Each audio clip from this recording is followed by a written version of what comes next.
ভূমিদস্যু দখলদারদেরকে protection দিয়ে সকলকে ঢাকা সহ দেশের সবাইকে হুমকির মুখে ফেলে রেখে গেছে ক্ষমতাচ্যুত শেখ হাসিনা। এর ফলে সামান্য 5.7 মাত্রার ভূমিকম্পেই দেশের 10 জন মানুষের মৃত্যুর ঘটনা ঘটল বলে মন্তব্য করেছেন বিএনপি সিনিয়র যুগ্ম মহাসচিব রুহুল কবির রিজভী। রোববার রাজধানীর নয়াপল্টনে ভাসানী মিলনায়তনে স্বেচ্ছাসেবক দলের কেন্দ্রীয় কমিটির সাবেক সহসভাপতি মরহুম সাইফুল ইসলাম পটুর রুহের মাগফিরাত কামনা করে দোয়া মাহফিলে একথা বলেন। তিনি বলেন, রাজুকের এলাকায় 95% অনুমোদনবিহীন বাড়ি তৈরি হয়, অথচ রাজুকের চোখ বন্ধ থাকে।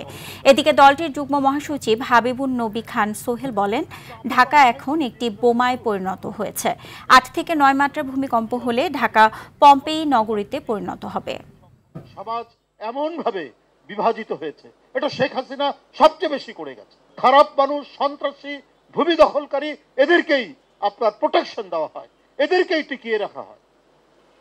আর যার কারণে আজকে সামান্য 5.7 এই ভূমিকম্পে আজকে 10 জন লোক মারা গেল। ঢাকা শহরের প্রায় 95% রাজুকের যে এলাকা, সেই এলাকায় অনুমোদনবিহীন বিল্ডিং তৈরি হয়। রাজুক চোখ বন্ধ এবং অন্যান্যদের চোখ বন্ধ।